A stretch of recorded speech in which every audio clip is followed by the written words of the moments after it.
So I am here with Matt Firor, and we are talking about the Elder Scrolls Online. And Matt, I do have a couple questions from you from our community, so if you would be happy enough to answer those for us. What do you do, if anything, to provide a true RPG experience in the MMO format?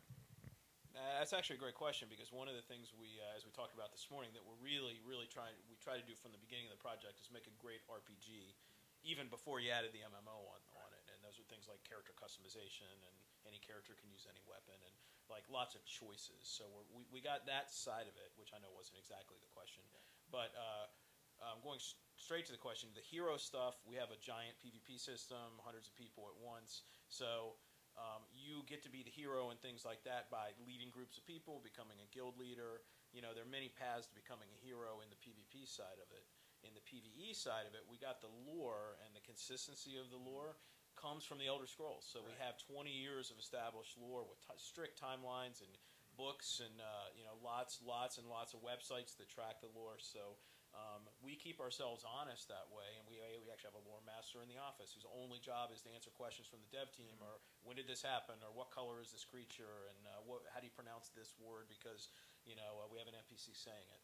So we have the consistency that way. So everyone's double checking, triple checking, just to make sure that. Oh yeah. And our, you know, we have a lot of Elder Scrolls fans on the team, and they constantly will send emails to people who didn't get the lore exactly right. Yeah, and if they run across something, they'll bring it up.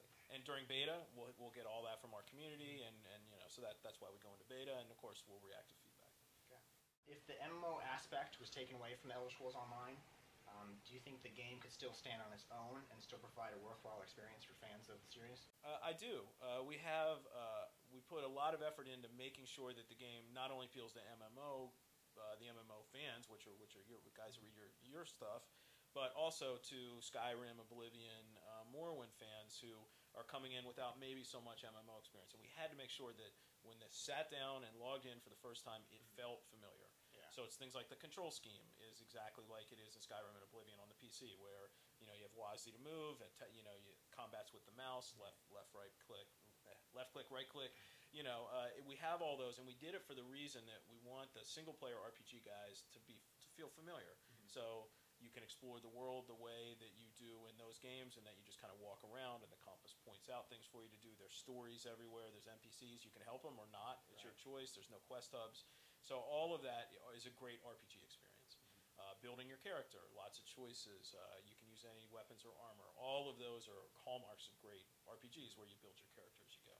I mean, in Skyrim, there's so many options to customize your character, and I myself spent like the first hour just trying to make my avatar look exactly how I wanted it, because you're going to spend a lot of time looking at that. So in this game, is there also a lot of character customization? Yeah, character customization cuts kind of two ways. One is appearance, and that's what you were talking about. So there's the way you make your character look, character creation with kind of low-level armor. And then, of course, the MMO stuff all comes in, which is how do I want to look when I'm max level and king of the PvP, and then, you know, you see other characters running around with awesome-looking armor, and you're like, I want that, and then you go get it. That's also character customization. But then the other route is what choices do I make when I level? Do I want to be more magic-based? Do I want to be more weapon-based? Do I want to use bows? Do I want to use dual wield? Since really any of our classes can use any of those combinations, it's kind of up to you to figure out which path you want to take. How will the PvP work? Is it a whole world PvP? Is it just certain areas? How's that going to be set up? So the world is kind of divided into 3 civilized areas, because this is 1,000 years before all the other games. So little more wild.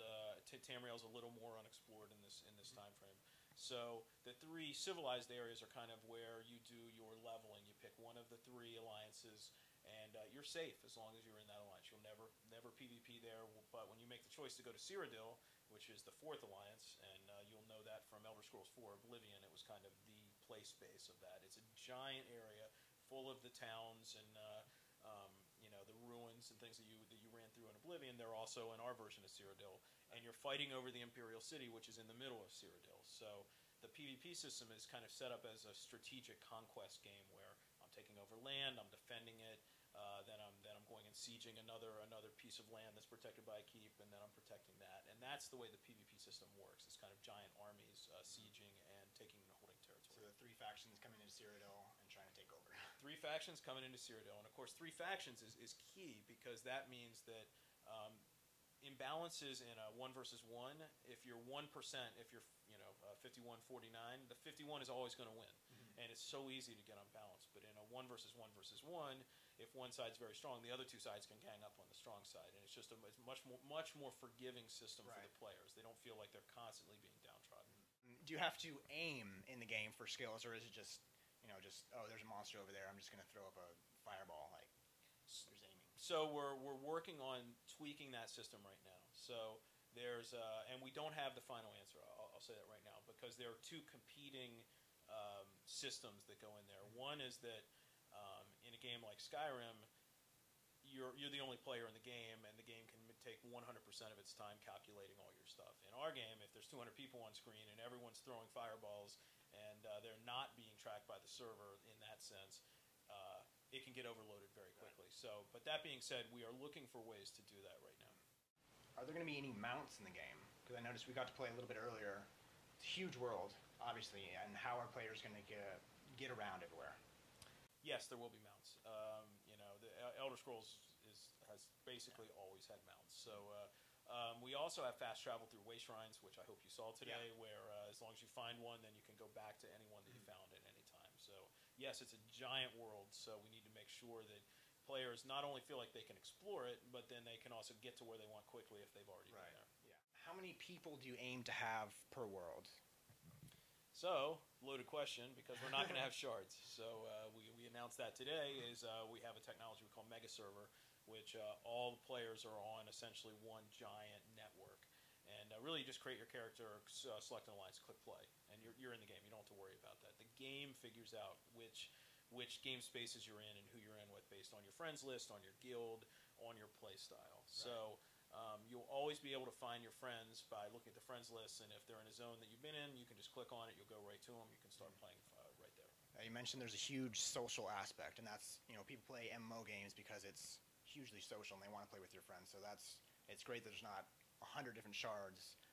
People are able to find their friends, immediately play with them, and just go on their quest. So. Yeah, actually, it's funny, the whole concept for what became Mega Server was we wanted to solve the problem of day one, figuring out where the heck all your friends are, and there's no way to do it except for email or AIM or instant message or text message. It's the only way, because you don't really have accounts, you don't have characters yet, and everyone gets spread all the way across all the shards, and then you need a way to get players to get rid of their characters that they've spent 3 days on and go create a new character where everyone else is. Especially if you have different sets of friends. You get in there like, well, I want to play with them, but my other friends are here. Like, it's just tough. Yeah, and with Mega Server, of course, one night you can play with one group of friends, and the next night you can play with the other group.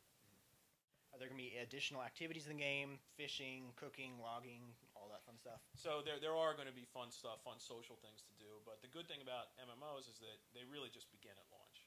Like really, that's the core feature set at launch. And we're really committed to having content after launch very regularly. We want to fill out the map of Tamriel with more wilderness. We have the civilized areas kind of covered with the Alliance where you level, but we want to fill it out with more wilderness areas where there's more high-level content. We want to add, if we don't have enough social things at launch, we'll certainly be adding them afterwards. Like launch is really just the beginning. Right. Our audience is mostly like free-to-play MMO gamers. Is this going to be free-to-play or subscription? Or? We're not going to talk about our monetization system right now. We're really today introducing the game to everyone, because there were so many questions out there. No one had seen the combat system. No one had said we hadn't talked about Mega Servers. So today's all about the core experience. Okay. We had a chance today between a quest. There was different options. One was to defend the dock or defend the fort. Now, we were just curious, does this have an outcome on the whole game, or is it kind of just that specific quest, or is it just like a little series? Or I'm sure there are quests that can change the whole outcome. Yeah, absolutely. And in this case, yes, there is an outcome, although you wouldn't see it unless you were playing the game with someone who made the other choice. But as you went through the starter area, you noticed that you saved a whole lot of people from an invasion in the starter area. And then you went to the next area, and those people, since you saved them, went on the boat with you. And then you saw them in the next area. And then, actually, as you keep playing the game, some of them become your, you see them in cities over and over again, and they become friends with you. They kind of level up. You see them getting better and more important in the hierarchy. And you'll keep running into them in quests over and over again. So what you didn't know is, did you choose the dock or the fort? I chose the dock. So what happened is everyone in the fort died. So half of the people that you saved went to the fort and half went to the dock. So you'll see different sets of NPCs because you saved the ones on the dock. The ones in the fort, you won't see those NPCs anymore. They're gone. They're gone. Now do you feel sad? I do. I mean, that was half of the whole town.